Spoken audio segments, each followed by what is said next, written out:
எல்லோருக்கும் நமஸ்காரம். மாதா பிதா குரு தெய்வங்கள் திருவடிகளை போற்றி, ஸ்ரீ காஞ்சி மகா பிரிவா திருவடிகளை போற்றி. அழுக்காறு உடையான் கண் ஆக்கம் போன்று இல்லை, ஒழுக்கமிலான் கண் உயர்வு. பொறாமை உடையவனிடத்தில் ஆக்கம் இல்லாதவாறு போல ஒழுக்கம் இல்லாதவனுடைய வாழ்க்கையில் உயர்வு இல்லையாகும். வள்ளுவர் பெருமானின் அறநெறிகளை பின்பற்றி நாம் வாழ்க்கையில் முன்னேறுவோம்.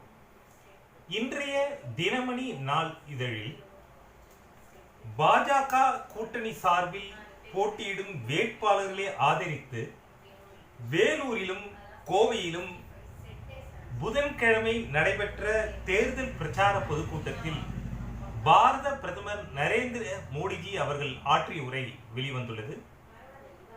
பிரதமரின் உரையினை இப்பொழுது நாம் கேட்கலாம். தமிழ் வருட பிறப்பிற்கு அனைவருக்கும் வாழ்த்துக்களை நான் கூறிக்கொள்கிறேன். தமிழகத்தில் பாஜக தலைமையிலான தேசிய ஜனநாயக கூட்டணிக்கு ஆதரவு பெருகி வருகிறது. இந்த அன்பு ஆசியை கொண்டு தமிழகத்தின் வளர்ச்சிக்கு எனது முழு திறமையையும் பயன்படுத்துவேன். 21ஆம் நூற்றாண்டில் இந்தியாவையும் தமிழகத்தையும் ஒன்றிணைந்து வளர்க்க வேண்டும். அதற்கான சிறந்த அடித்தளத்தை கடந்த 10 ஆண்டுகால தேசிய ஜனநாயக கூட்டணி ஆட்சி ஏற்படுத்தியுள்ளது.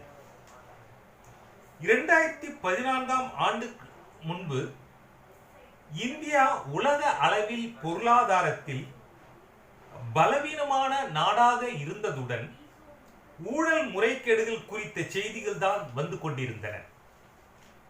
தற்போது இந்தியா உலக வல்லரசாக மாறிக்கொண்டுள்ளது.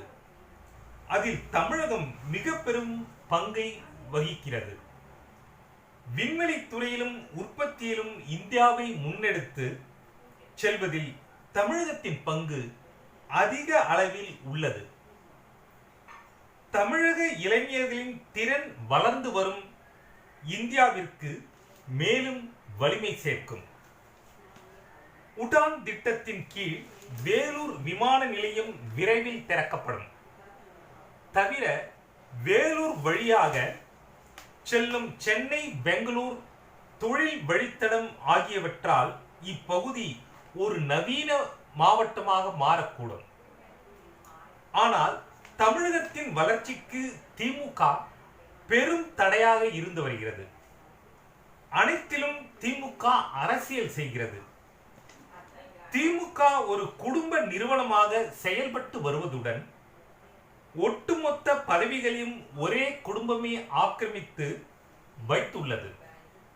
இதனால் தமிழகத்தின் ஒட்டுமொத்த வளர்ச்சியும் பாதிப்பு அடைந்துள்ளது. ஊழலுக்கு காப்புரிமை பெற்றவர்களாக திமுகவினர் உள்ளனர். எந்த திட்டத்தையும் செய்யாமல் கொள்ளை அடிப்பதை மட்டுமே ஒரே வேலையாக செய்து வருகின்றார்கள். கடந்த 2.5 ஆண்டுகளில் மணல் கொள்ளை மட்டும் ரூபாய் 4600 கோடி அளவிற்கு நடந்திருக்கிறது. தமிழக வளர்ச்சிக்காக மத்திய அரசு ஆயிரக்கணக்கான கோடி அளித்துள்ள நிலையில் அதில் திமுக முறைகேடு செய்து கொண்டுள்ளது. போதைப் பொருள்கள் விற்பனை கூடமாக தமிழகம் மாறியுள்ளது. இங்கு பள்ளி மாணவர்களும் போதை பழக்கத்திற்கு ஆளாகியுள்ளனர். அன்பு நெஞ்சங்களே, இதன் அடுத்த பகுதியை அடுத்த பதிவில் நாம் காண்போம். ஜெய்ஹிந்த், வந்தே மாதரம், பாரத் மாதாவிற்கு ஜெய்.